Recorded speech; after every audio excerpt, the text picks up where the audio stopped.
My name is Angel. I am a proud Howard student and the president of Planned Parenthood Generation Action Howard chapter.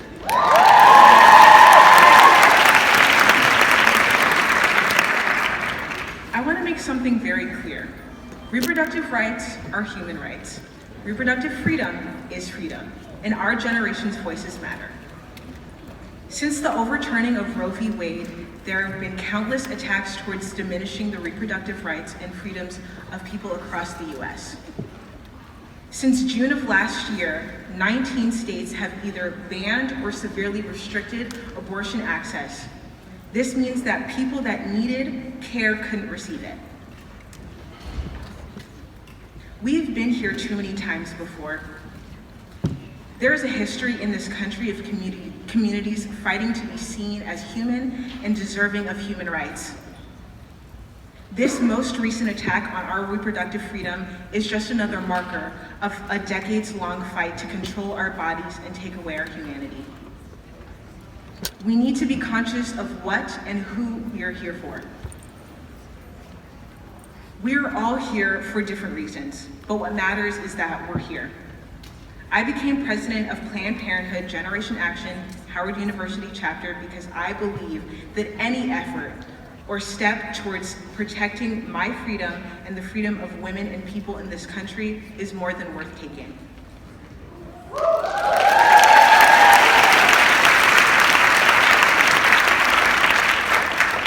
I'm here today because I refuse to accept the continuous attacks on our quality of life. This attack by the Alliance of Hippocratic Medicine against the FDA's approval of mifepristone is only the beginning. Our opponents won't stop until other rights are stripped. Like the women who fought before us, we will not back down.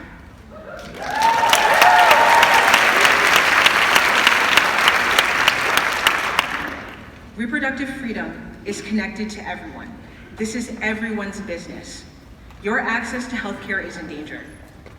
We need everyone to continue to show up for this fight. So many of you are my peers, and I want to let you know that Planned Parenthood Generation Action is for everyone to join. Will you join us? Good. You can follow us on Instagram at GenerationHG. I look forward to seeing you all sign up to join our organization. Thank you.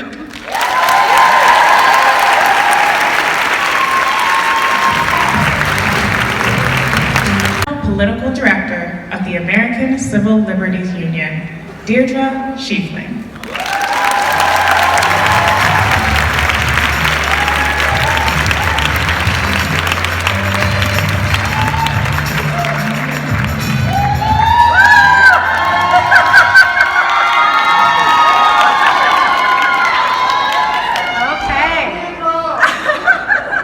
I guess my ACLU folks are in the house.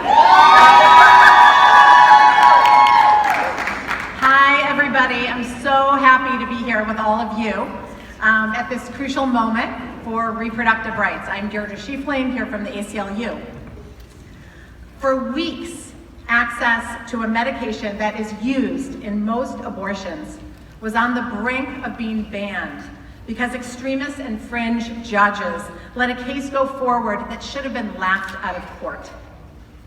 Yes, the Supreme Court did its job by maintaining the status quo for medication abortion. But how terrifying to think that we came within hours of losing access to medication abortion because of radical political ideology. Despite that Supreme Court decision, we are not out of the woods. The court case against medication abortion is still advancing and presents a threat to care nationwide. The case puts on full display the lengths extremists will go to eliminate access to all abortion and birth control. But the attack on freedom and equality doesn't stop there. In fact, just last week, the House Republicans passed a ban prohibiting transgender girls, children, from participating in school sports. Extremist politicians in states across the country are restricting children from learning accurate history and facts in school. They're bullying librarians to get rid of books they don't like.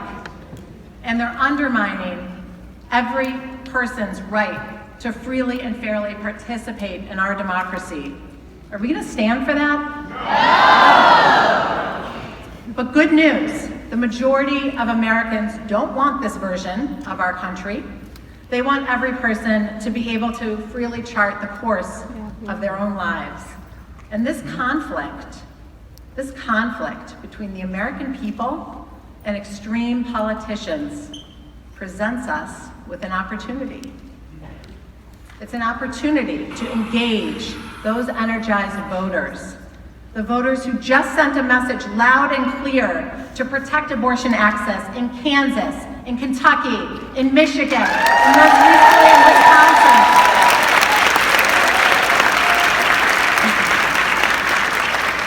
The path forward means engaging voters to demand that their elected officials represent them on issues like abortion, to demand fair and free elections every time, with no exceptions, and to stand up to protect our democracy. These attacks on freedom are intertwined, but so is the path forward for all of us to realize the promise of freedom and equality in our country. If our opponents think that the American people will allow them to take our rights and freedoms away without a fight, they have another thing coming.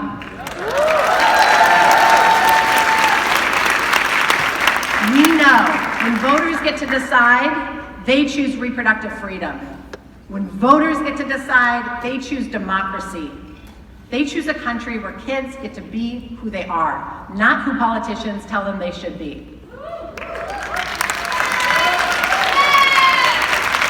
Unfortunately, it doesn't seem like extreme politicians are getting the message, but they won't be able to ignore it for much longer. Together, say it with me, we're gonna show up. We're gonna show up. We will fight. We will fight. And we will win. We will win. Are we gonna win? Yes. We will win. Thank you.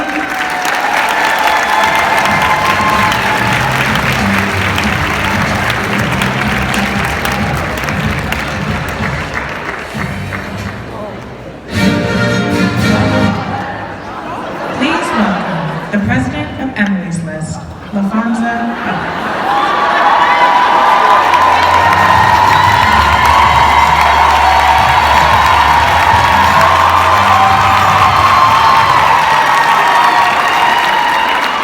I was wondering what music that was. I heard that there were some Howard students in the house.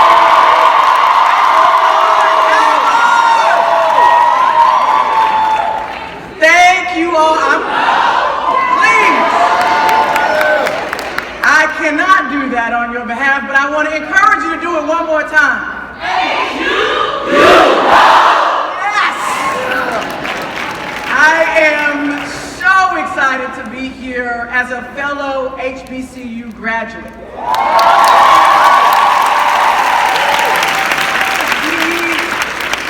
To be on this campus, the campus of our vice president's alma mater.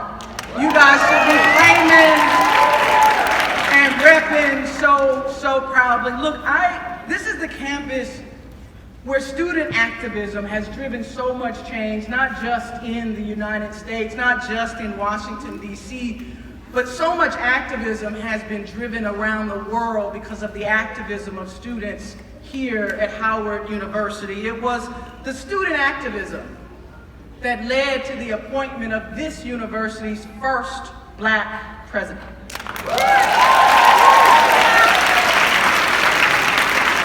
It was the student activism that helped to lead the desegregation of this very city.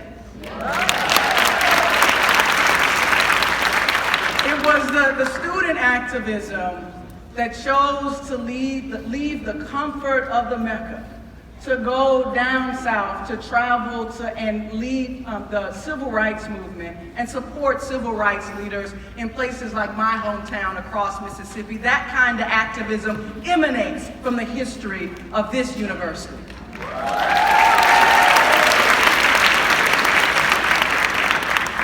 And so this is exactly where we need to be today.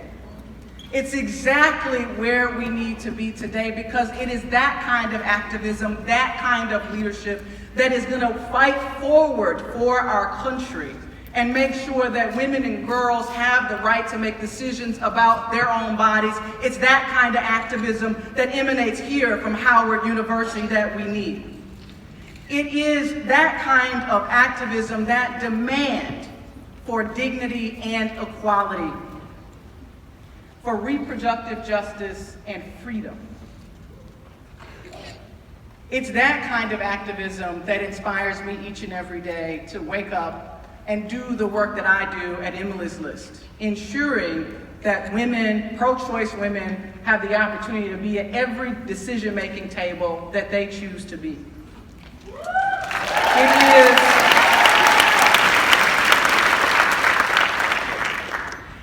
It's also that kind of activism that we need in this moment that I recall as the fire in my own belly the day that the Dobbs decision was made public. Howard, I have an 8-year-old daughter. And on the day that the Dobbs decision was made public, I had just taken her to summer camp. And I remember feeling deeply that my daughter was going to come home less free than when I dropped her off. It is this kind of activism, the history of this university, that reminds me that we are in the fight for the future of our country, and we cannot ever go backwards. It is our ability to control our own bodies. My daughter's decision, your daughter's, your son's decision, that keeps us here in this place, here in this fight. And that's why I really am glad and proud to be standing here with nurses and here with doctors, here with lawyers and advocates, organizers and professional troublemakers.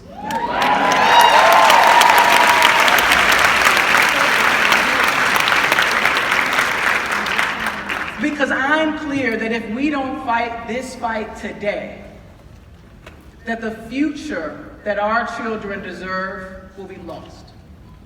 It is our responsibility, it is our time, it is our moment, it is our turn, Howard, to ensure that we are fighting for the justice that future generations deserve. And it is those students that remind us each and every day that the movements, the greatest movements, most powerful movements in our country are led by young people.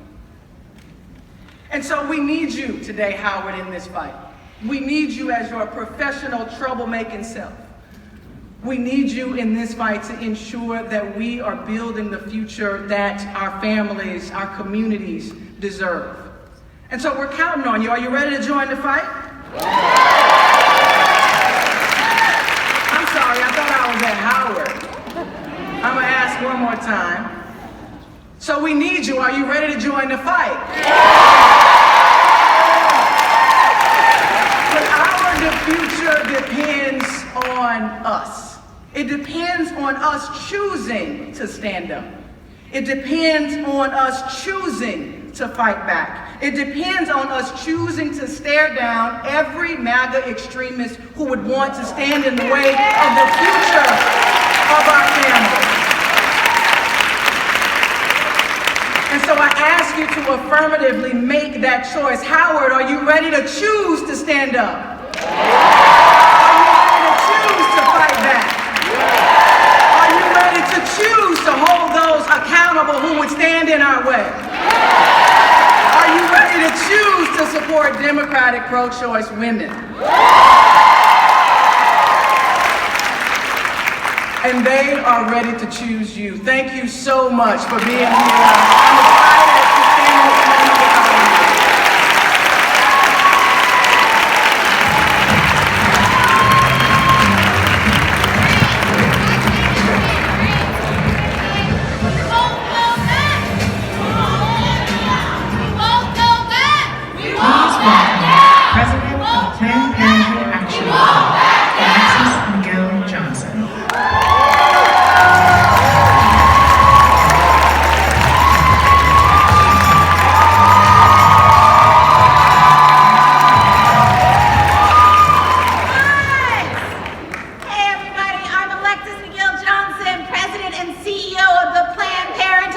Section 5. Make some noise. I am so proud and honored to be here on the hilltop with ACLU. That's right, Howard is in the house. Make some noise if you are here because you're fighting for freedom. Make some noise if you are here to see one of the fiercest fighters, one of the most badass fighters, Vice President Kamala Harris.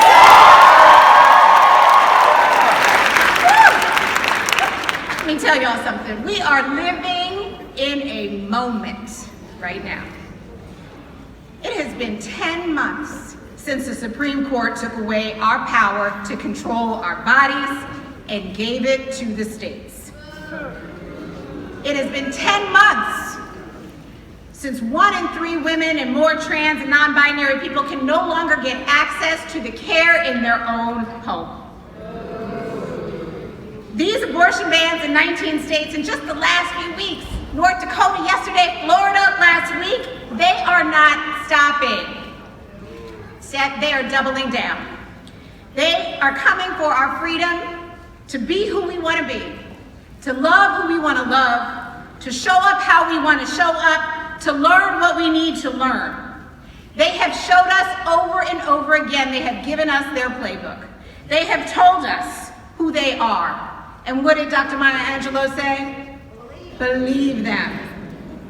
They are playing a long game for power and control, not just for today, not just for tomorrow, but for the next generation. And as LaFonza just talked about, we know a little something about generational activism. We know a little something about generational fights for freedom. And we're not going to back down, and we're not going to give up. We know who bears the burdens of these attacks. It's us. It's largely brown, black women. But what they don't know is that we are ready, right? We were ready in Kansas. We were ready in Michigan. We were ready in Georgia. We were ready in Kentucky. We were ready in Vermont. We were ready in California. We were ready in Wisconsin. That's because we don't get ready, we stay ready.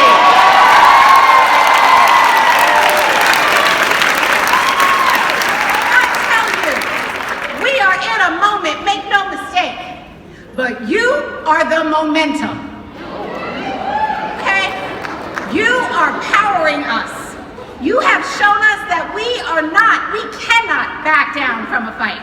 We will not forget what has been taken away from us. The way you have stood up and stood in your power, and showed people across this country what it looks like, what it feels like, what it tastes like to fight for freedom. You know, ACLU? You know! Every day, you are working to fight, to power, restore, and expand your rights. We know what it is like to live under terror. Look, we know what it is like to live under tyranny. We won't forget how dangerously close we came just this last week, with the courts dangerously disregarding science and evidence to further their political agenda. We also can't forget how hard the Biden-Harris administration fought back.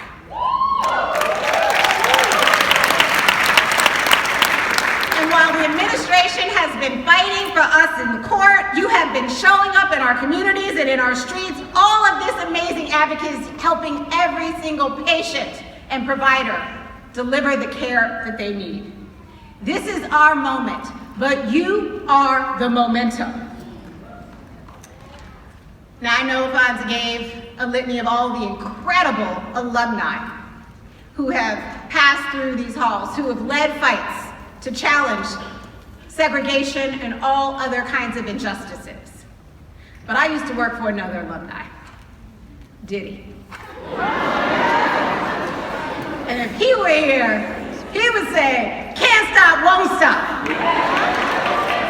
So when these bands come down again and again, what I want you to say is, can't stop, won't stop. We're gonna ride this all the way to the end, fighting for freedom as best as we can. Thank you.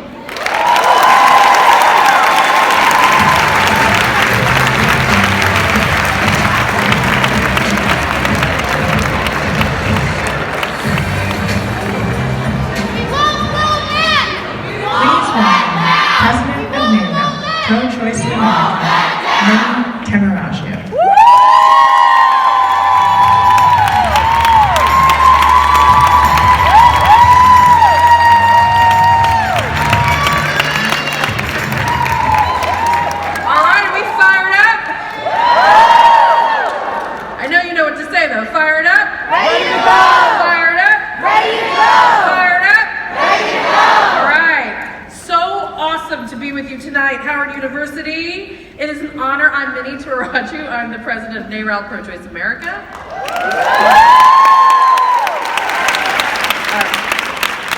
It's an incredible honor to be with all of you tonight alongside the amazing Howard University community and family. Thank you for having us in your home, and all of our incredible colleagues and allies in this fight, the reproductive rights, health, and justice advocates, and frankly, one of the best advocates for our work and our movement, the Vice President. But I want to take a minute and tell you about how awesome all the leaders we've been working with across the country are, across our various movements. They've worked tirelessly before and after the Dobbs decision, making sure patients had access to abortion care, making sure providers had legal representation, and making sure that the communities most affected, particularly women of color, immigrant communities, LGBTQ folks, had critical information about their rights and their health. So I just want to thank my colleagues in the movement.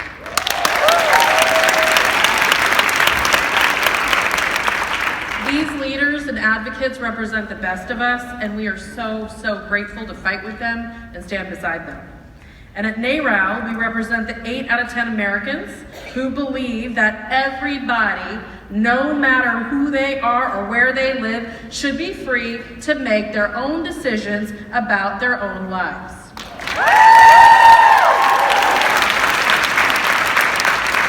These are the values that we live, breathe, and fight for in this movement, and these are the values we all share.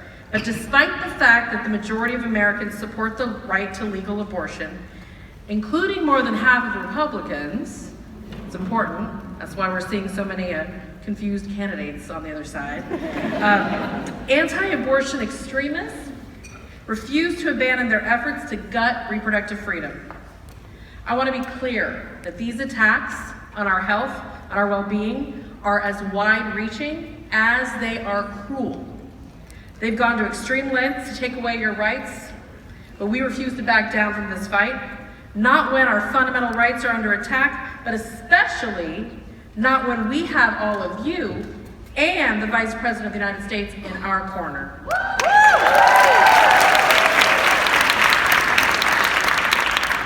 These extremist politicians are going to find out soon what happens when you mess with our reproductive freedom.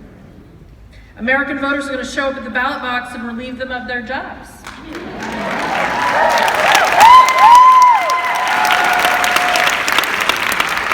Just like we did in the midterms in 2022, and just like we did a few weeks ago in Wisconsin. And we don't need to wonder what's next on the GOP's agenda. They've already talked about the nationwide ban on abortion they tried to pull off. And they also tried to pull off a backdoor medication abortion ban nationally. We stopped that too. We're going to keep fighting. We're going to keep stopping it. All of our fundamental rights are on the line. All of them. Birth control, IVF, LGBTQ civil rights, voting rights, you name it, these extremists are coming for it. And they're all deeply connected. And I know you know that better than anybody. This is a terrifying time. But I remain hopeful, and I know you do too. In November, we saw a wave of reproductive freedom voters mobilizing. They saw the extremists coming for their rights. You saw them, and we said, not on our watch.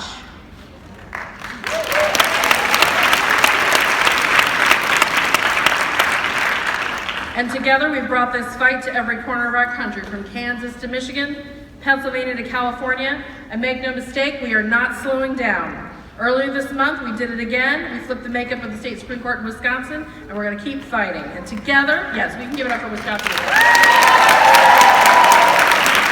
And on a side note, to our friends in the press who keep asking us, do you think that's going to keep happening, like what happened in Wisconsin? Yes, we do. When you take this issue to the voters, they're on our side every single time. So, together, we will build a future where all Americans, no matter who they are, where they live, or what they believe, has the freedom to make their own decisions about pregnancy and abortion, free from political interference.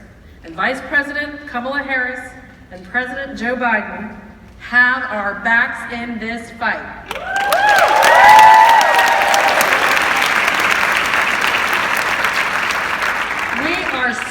grateful to have them on our team. And with all of our voices united in this fight, we are rising up together to tell anti-choice extremist lawmakers that our rights are not negotiable. Together, I know that we can and we will meet this moment. And I just want to remind y'all, 8 out of 10, we represent the 8 out of 10 Americans in this country. You know what that means? That means that we are the majority. So I'm just going to close it out. Join me. We're going to say it a few times, just get our juices going for the rest of the night. We are, when I say we are, you say the majority. Ready? We are the majority. We are the majority. We are the majority. We are the majority. We are the majority. We are the majority. And it's time for us to show the world. Thank you so much.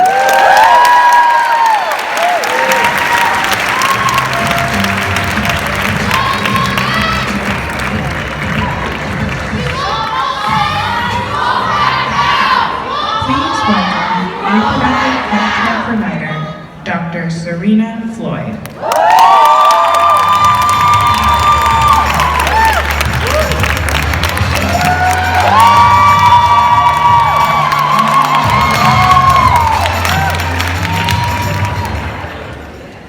Good evening, everyone.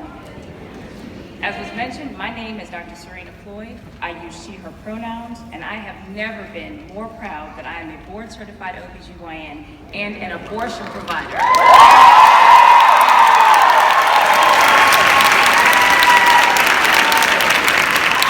I am here today as a volunteer advocate for abortion access and rights. For over 20 years, I've had the privilege of serving as a reproductive health provider, and in my day job for the last 10 years, I have served patients right here in the DMV at Planned Parenthood. I'm standing here with all of you today as a volunteer abortion rights advocate because I have seen how these attacks blatantly and disrespectfully ignore the very existence of those I care for, our communities, and my very own daughters. As an abortion provider, caring for those living locally, but also those who are being forced to travel to the DMV for care from as far away as thousands and thousands of miles. Excuse me, I see firsthand the chaos, confusion, the fear, and the anxiety that these unrelenting attacks on our reproductive freedom cause. Enough is enough.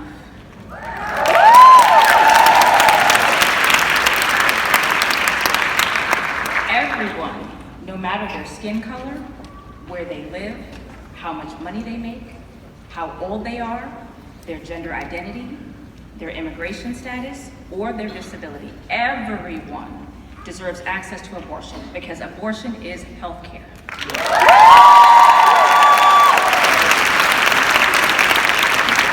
Judges, courts, and politicians have no business interfering in my ability, my team's ability, or my colleagues' ability to do our jobs and serve our patients.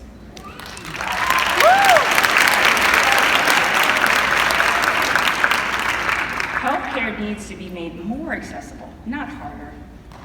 These attacks on reproductive freedom have real consequences for real people and their health.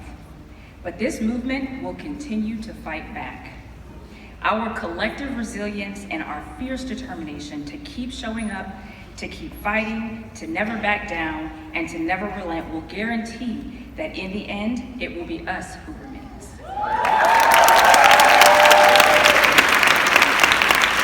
This is an important movement, an important moment, and I am so grateful to our leaders who are standing up to protect patients and the ability of providers and our teams to do this work.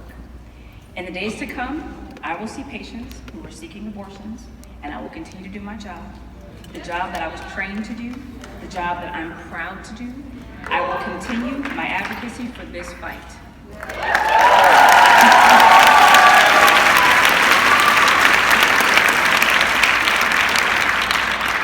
Finally, I'd like to personally thank the Biden-Harris administration for all the work this administration has done to protect access to abortion. And thank you to all of you for your support and your commitment to this fight. It is an honor to be with you all tonight.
members of the press, we're going to do one final sound check. So I'm just going to start house right and make my way across. If everybody could just put a thumbs up.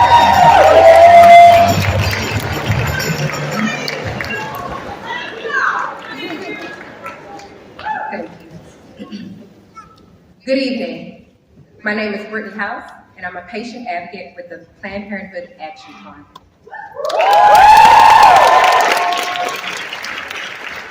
I live here in Washington, D.C., and I've had an abortion.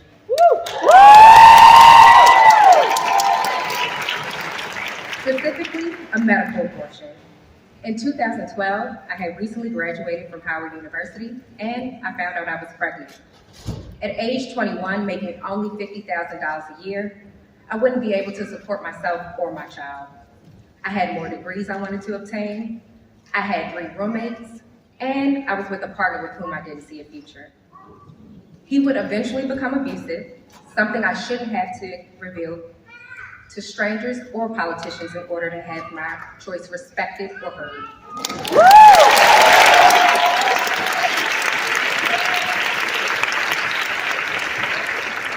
All of these factors go into family planning. Going to 16th Street Planned Parenthood in Northwest DC, I received the absolute best care for my 21-year-old mind, body, and spirit. My doctor took immediate interest in my needs, asking me questions, what were my plans for the future, and how I was doing. He was stern, but he put me at ease and he respected my choice. That day, I left Planned Parenthood with medication for my abortion and a prescription for birth control. 6 years later, I stand before you as a Master's in Public Health candidate at the George Washington University School of Public Health.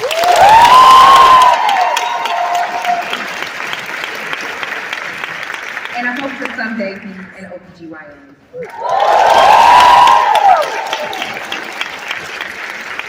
My sights are set on being appointed as U.S. Surgeon General, and I want to change prison healthcare system and issues of human trafficking as it relates to women's health care.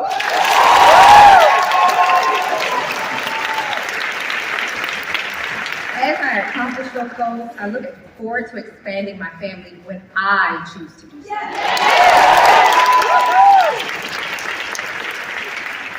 Mifepristone and misoprostol provided me with greater autonomy to have my abortion at home.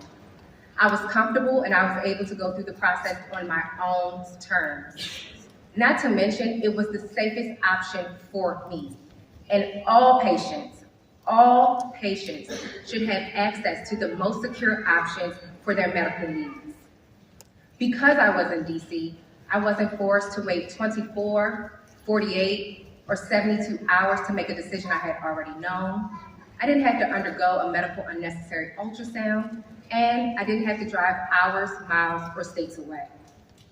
Now, an anti-abortion judge and judges are working to take away access to medication abortion. As someone who has experienced intimate partner violence, I worry for women who may not be able to make this decision. Some abusers use pregnancy to control their victims. Someone I know, very close to me, kept their abortion a secret because her partner would have forced her to carry her pregnancies to term. And now, here we are. What is the state doing if not controlling us through forced pregnancy? The consequences are dire. Take a look at the states who have already banned or restricted reproductive health care even before overturning Roe. In those states, the statistics are astounding. Babies born in states where abortion is banned were 30% more likely to die in their first month of life. Black women were almost 3 times as likely to die in pregnancy, childbirth, or right after giving birth compared to white women. Black babies were more than 2 times as likely to die in their first month of life as white babies. Banning abortion affects everyone, and the sooner people realize that, the better. We are fortunate to have leaders who have met this moment with action. They have stood in the gap to protect us against a national abortion ban. The Biden-Harris administration has shown up in this moment as true allies for reproductive freedom. It is with my great honor and immense pleasure to introduce my big sister, from Alpha Chapter, Alpha, Kappa Alpha, Sorority Incorporated, the first woman to hold the vice presidency, and a fierce champion for reproductive freedom.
We talked backstage, and I was talking to some of the incredible leaders who are here just before I walked down, and it takes an incredible, particular kind of courage to tell your story. A story that is so personal and private. And, my mother taught me many things, and she would say to me, honey, there's a big difference between a secret and what's private. What's private is, it's yours. And if you choose to share it, you can, but you don't have to. It's your business. And for you, Brittany, to share something so private for the sake of why I know you did, which is to give voice to so many women who have had this experience and who must be seen and heard. And in that way, you are carrying the voice of so many people who are not here right now, maybe some who are, but who need to be seen and heard and understood and respected. And can we please give it up to Brittany?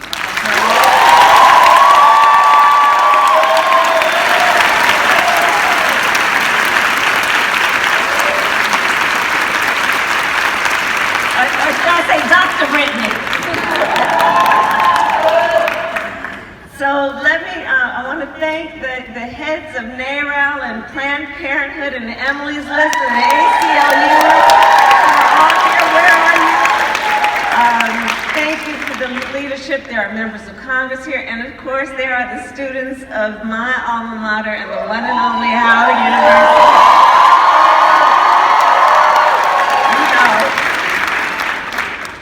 The first time I came to Crampton was during freshman orientation.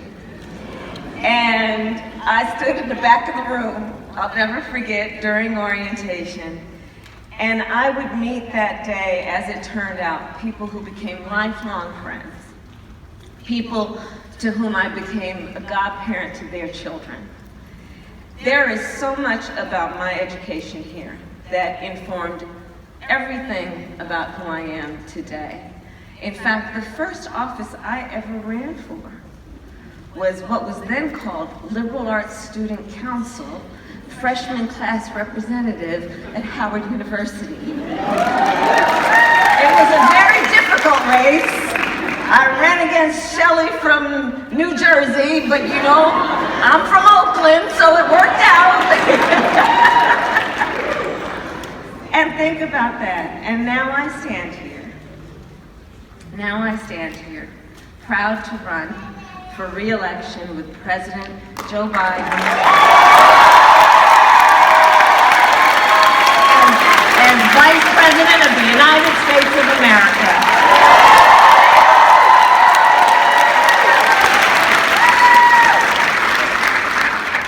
So we can finish the job. So I think it's very important, as you have heard from so many incredible leaders, for us at every moment in time, and certainly this one, to see the moment in time in which we exist and are present. And to be able to contextualize it, to understand where we exist in the history and in the moment as it relates not only to the past, but the future.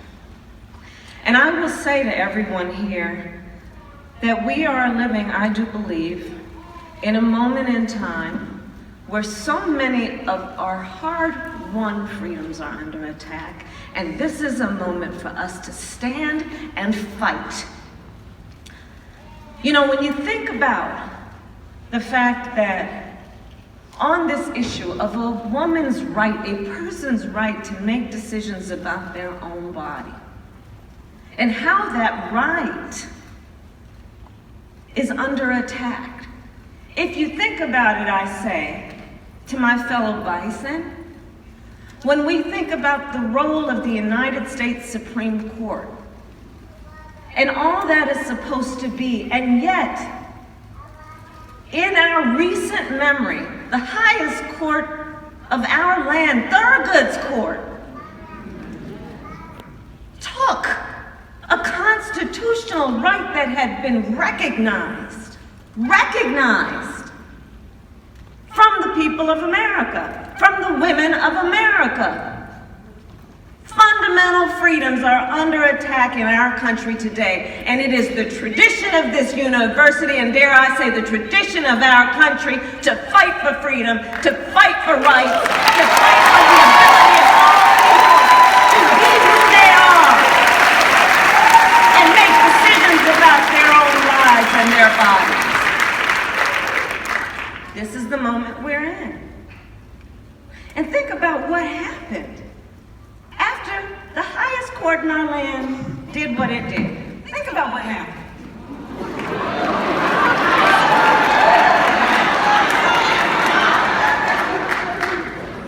I see you guys.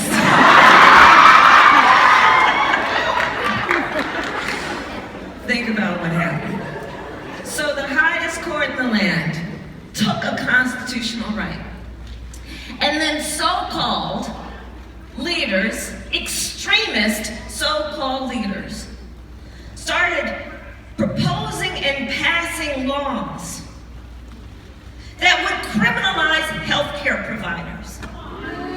Literally laws that provide for jail time for doctors and nurses and people who took an oath to do the work of taking care of other people in the best interest of what is right for them in their lives. They started proposing and passing laws. Now we gotta speak truth, and sometimes it's difficult to hear, but we gotta talk truth. They started proposing and passing laws that would make no exception, even for rape and incest. Now you all know this was my specialty when I handled these cases as a prosecutor, was to work to protect, in particular, women and children. And here's the thing about it. When we are talking about these so-called leaders passing these kinds of laws, we're talking about them proposing and passing laws that say, well, after you have survived an act of violence and violation to your body, we are then going to say to you that when it comes time for you to make a decision about what happens next to your body, we're not going to let you make that for yourself. Immoral. Outrageous. That people who dare to walk around expecting you to respect them and elect them would do these kinds of things to other human beings and strip them of their right and entitlement to dignity and autonomy, and something we learn at this school about self-determination. This is what's happening in our country right now. It's happening before our very eyes. What's happening in our country right now is that these extremist so-called leaders started proposing and passing laws that would criminalize healthcare providers.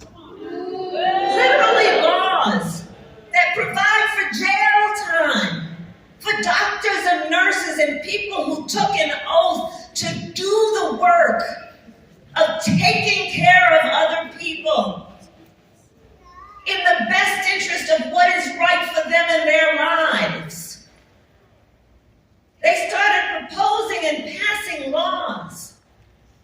Now we gotta speak truth, and sometimes it's difficult to hear, but we gotta talk truth. They started proposing and passing laws that would make no exception, even for rape and incest.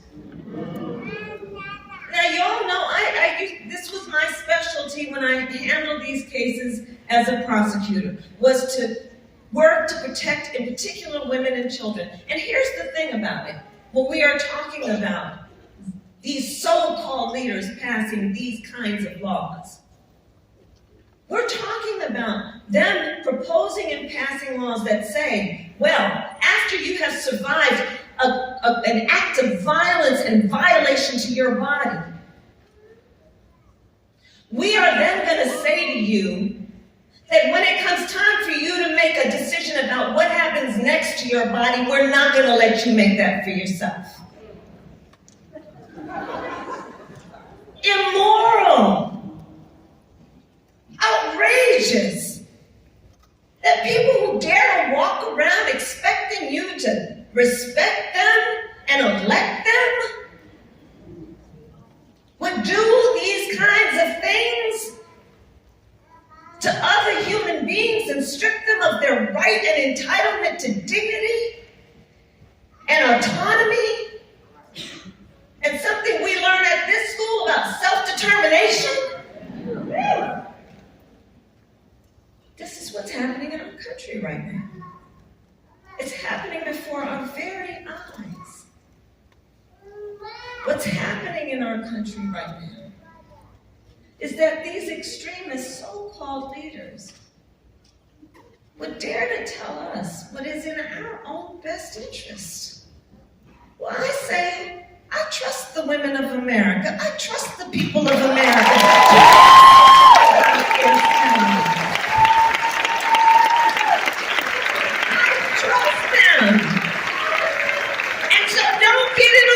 Because if you do, we're going to stand up and we're going to organize and we're going to speak up and we're going to say, we're not having that, we're not playing that.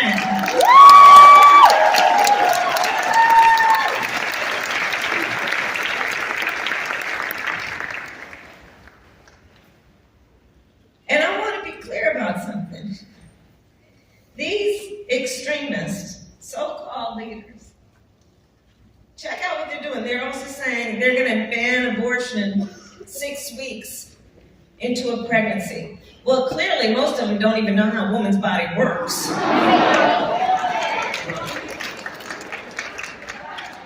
Because most women don't even know they're pregnant at that stage of a pregnancy.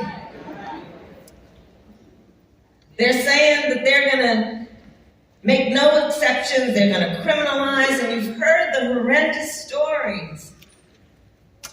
You know, the details, I ask you to know what's happening. I'm not going to talk about all the details of what's been happening to people in America since the Dobbs decision came down. But I'm going to tell you there's a lot of private suffering. There's a lot of private suffering that's been happening. And we're not going to hear the stories on the news. We're not going to see stories and people telling them with the frequency that they're occurring on TikTok. We're not. But it's real. And one of the things I would say to all the young leaders here in particular that I know about you, one of the things about real leaders is you have empathy. You have empathy. And you understand that the true sign of a leader, the measure of a leader, is not based on who you beat down and belittle. It is based and measured on who you lift up.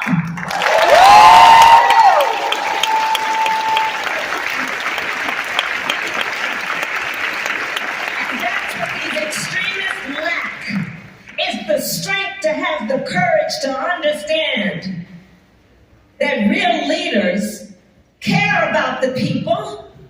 and their dignity and their autonomy and their right to determine what is in their own best interest.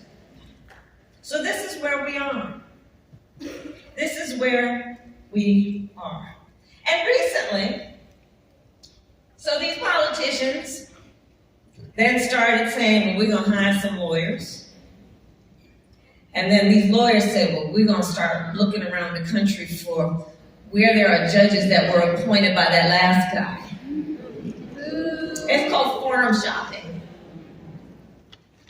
And so they went down to Texas and they filed this lawsuit that basically has a bunch of politicians motivating a bunch of lawyers to forum shop and find a judge who will then undo a decision of the FDA. Now understand, the FDA has been in existence and making decisions for over 80 years about what is safe and effective medication, especially when prescribed by a doctor. They go through the process of making that decision after they test it, after they go through peer review and scientific study and medical evaluation. And then they determine, okay, this is safe for the American public to use and effective. That's how the system works, and that's the system these people are trying to undo. They're trying to say that a lawyer and a politician is in a better position than a doctor to determine what is safe and effective for your use as prescribed by a physician. And when I'm talking about this around the country and looking at some of these so-called leaders, I'm saying, okay, now I want you to understand the implications of what you're saying. Open your medicine cabinet in the privacy of your bathroom, in the privacy of your home. I wonder what's sitting up in there. And whether if it was up to a political attack, you would be so comfortable with what you're doing right now.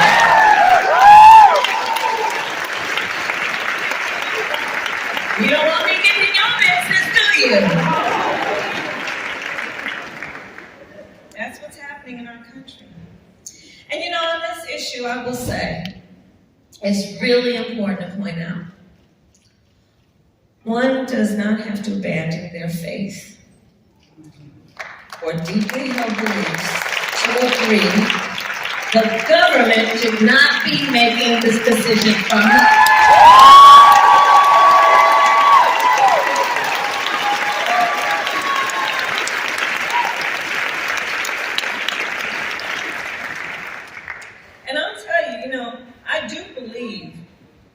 That what is happening in the states, I really do believe that what is happening that we're seeing around the country is part of an extremist plan to take this to a national agenda.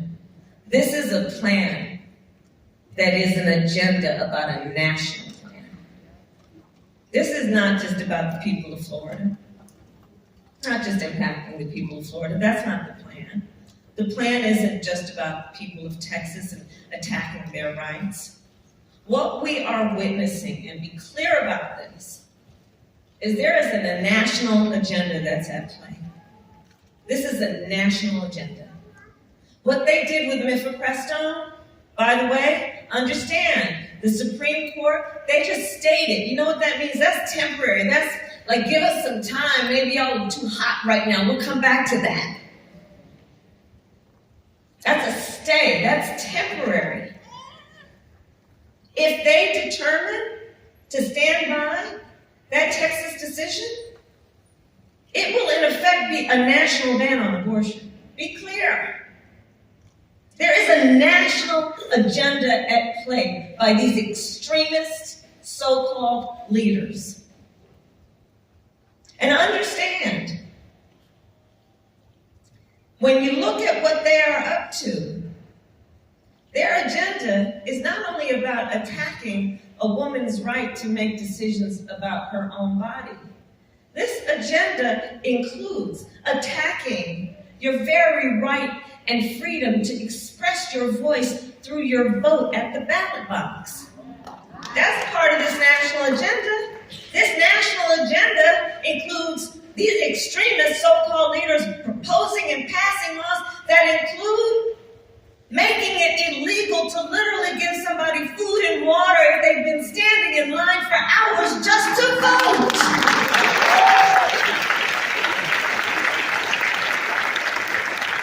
What's at play? Don't think it's not a national agenda when they start banning books.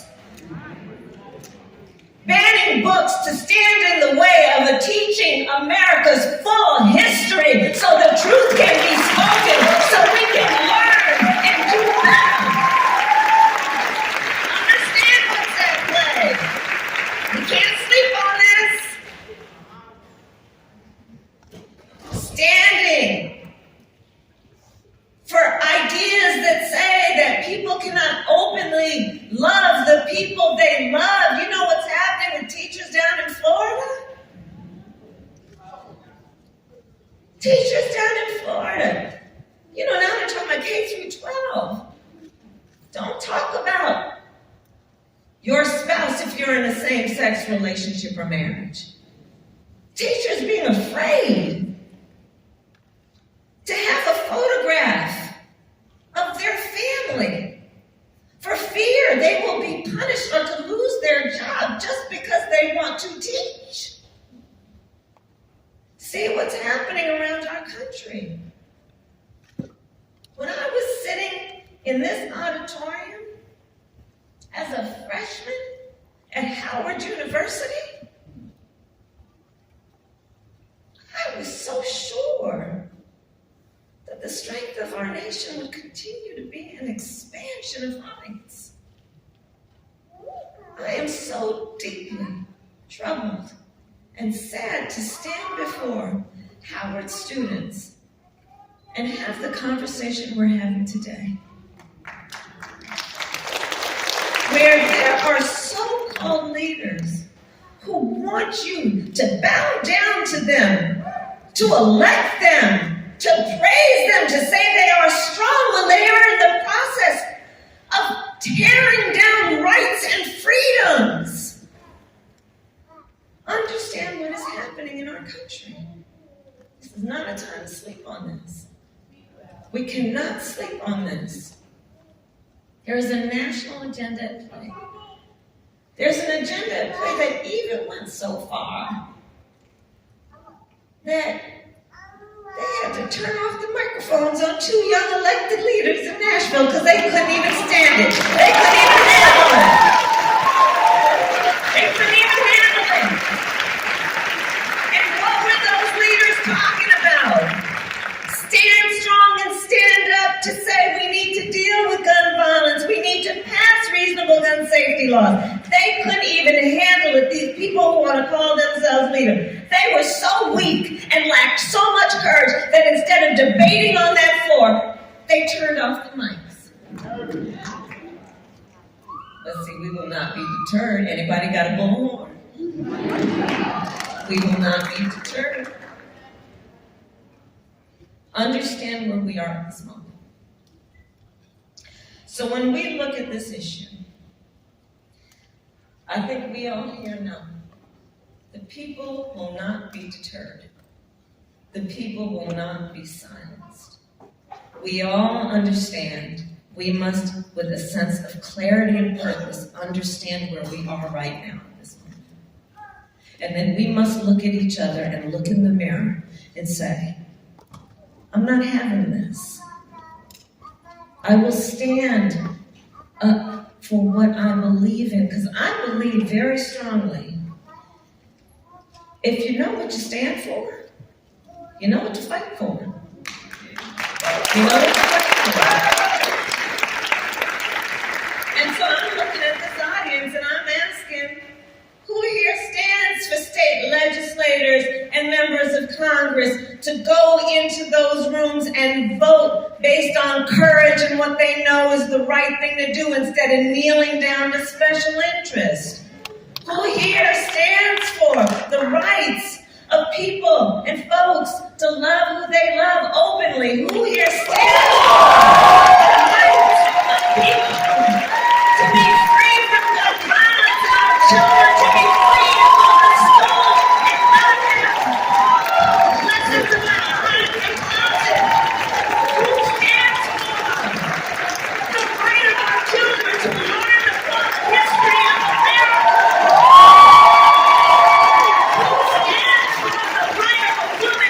People to make decisions about their own bodies. Democracy, who stands based on love of country and the fact that we know when you love something, you fight for it, and we will fight for the ideals of our country because we know there is too much at stake. And not on our watch are we going to let this thing keep rolling like it is. So let us stand in the WhiteHouse.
Vice President Kamala Harris just spoke on reproductive rights. You are on the forefront of this issue. Can you talk about what you're seeing right now? Women are suffering across the country, especially in states that have banned abortion. Women are dying. Maternal mortality is up. Doctors don't want to train in those states. Patients are traveling miles and miles. And women with wanted pregnancies that have complications are having real problems. And their fertility is being impacted by delayed care. It is really a tragedy for America. What does it mean to have the Biden administration, the Vice President, the President, the First Lady, the whole administration in support of what you're doing? There is so much that the administration has done, but the most important work is for the voters at the ballot box, because we got to vote out these extremists. We got to control the court by expanding it. We've got to get control of democracy. What is it that these lawmakers don't understand about women's bodies? What they don't understand is that my body is my business. That's really what it's all about. Whether you believe abortion is right or wrong, nobody's forcing you to have one. Let the people who think it's the right decision for them be unimpeded in their access to appropriate, evidence-based, safe medical care. Okay. Thank you very much. You are on the forefront of fighting this battle. Talk to me. What does it mean to have the Biden administration support behind you, behind what you're doing? It is incredible to have an administration that understands fundamental freedoms of bodily autonomy, understanding fundamental freedoms of what it means to be able to make a healthcare decision about your own body and how that then will ripple back into the future, your lives, your community, and your family. To have partners who understand the issue from all sides, who understand the importance of federal legislation, who understand the importance of courts and confirming judges on the courts, who understand the importance of galvanizing and using their pulpit to tell stories and also provide resources to patients to get the care that they need when they travel. At every turn since the Dobbs decision, this administration has been engaging with advocates, trying to understand what is best for patients, how to protect them, and how to protect providers. And the fact that they are, that they are true partners and true listeners as they create and think about the policies that they can advocate for, I think is incredible. This is an issue that has been observed around the world, and what the decision that will happen here will impact other people. For example, in developing countries where women are watching this issue because, reproductive rights. So can you talk about the impact of that? It's so ironic, right? Around the world, we are seeing advancements on behalf of reproductive rights. We are seeing a lot of countries open up and become more liberal in their support for reproductive rights. Countries, like Ireland and Argentina and, Mexico are advancing human rights. And in the U.S., we are going backwards, right? I think it does have a tremendous impact on, countries as well in Africa, where we do a lot of organizing with young people who are advocating and fighting for rights, because it is legitimizing taking away those rights, right? When a country like the U.S. rolls back rights, it gives more power to countries that have maybe more authoritarian regimes that want to take those rights away. So we no longer a beacon of democracy. We are no longer a beacon of fighting for freedom. We become representative of what it means to actually take those rights away. So it has a ripple effect in so many different directions, and it is really disorienting, I'd have to say, for someone who was raised to believe that we were the democracy on the hill, that we were the bastion of freedom, to see these threats and to go backwards, roll backwards more than 50 years, it's just outrageous. There are people, this issue is not just about abortion, as you just talk about rights.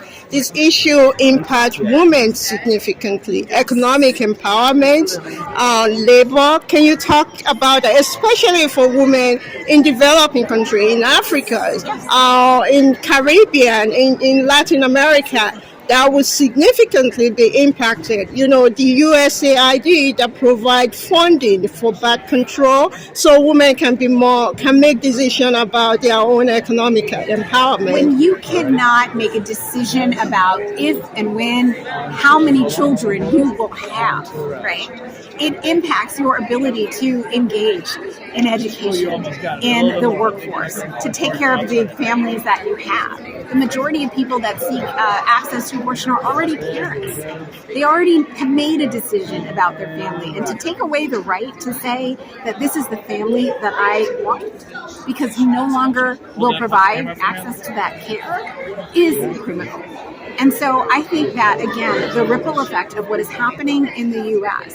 and how it strengthens the hand of people across the world who would, in fact, try to take those rights away, particularly for people who understand that the right to control our body is one of economic freedom. It is one of their ability to provide for the families and the lives that they already have. It is, I find it to be critical. How important is it to have women in leadership, especially during this period? And what message do you have also for women in developing countries to be more engaged in the civil society, in political avenues, so issues like this will not happen again or will not be rolled back again? I thought the Vice President said it so beautifully when she talked about the 6-week bans. You have across the country people making bans based on how they think a woman's body works. But in fact, many of us don't even know that we are pregnant at that point. And so if you don't have the representation of someone in office who understands as they are crafting policy what the real implication is of the decisions that they are making, it will be forcing them into situations where they are vulnerable, that will have economic impact, and may have impact on their ability to continue their education or their career and take care of their families. And so representation and really truly understanding that lived experience becomes incredibly valuable. What is your message to women and girls around the world? Fight, right? Fight. That every day we have to continue to fight for our rightful place as equal people in this world. And it is a world where we will not gain that equality unless we actually stand and deliver that for ourselves. Talk to me about what step you're taking. Today, the President Biden and the Vice President just announced their re-election. So talk to me about how you will stay engaged and what step you guys are taking regarding the re-election and also electing more women into the office. Look, the mission of Emily's List has been simple and clear for the last 38 years. We are an organization that is the nation's largest resource focused on getting democratic pro-choice women elected. It is to the country's benefit that Vice President Harris is a democratic pro-choice woman and has been a steadfast champion for reproductive rights her entire professional career in public service. And so at Emily's List, the Vice President is a manifestation of the work that we've been doing for 38 years. And frankly, she stands as the hope and beacon for the work that we will continue to do and model for young girls moving forward. And so what will we be doing? We'll be continuing to do events like these where we're raising our voices, raising our hands, lifting up the leadership of the Vice President and empowering her story and more young people to see and witness the leadership that she is providing. But we also are working to make sure that Democratic pro-choice women who are running for the U.S. Senate are successful, who are running for governors and to be members of the House of Representatives, who are running to be mayors and attorneys general and secretary of state. What our work is focused on is making sure that women have representation, diverse representation, true representation at every table of government. That's what we've been doing for the last 38 years. That's what we'll be doing this election cycle and for the 38 years to come.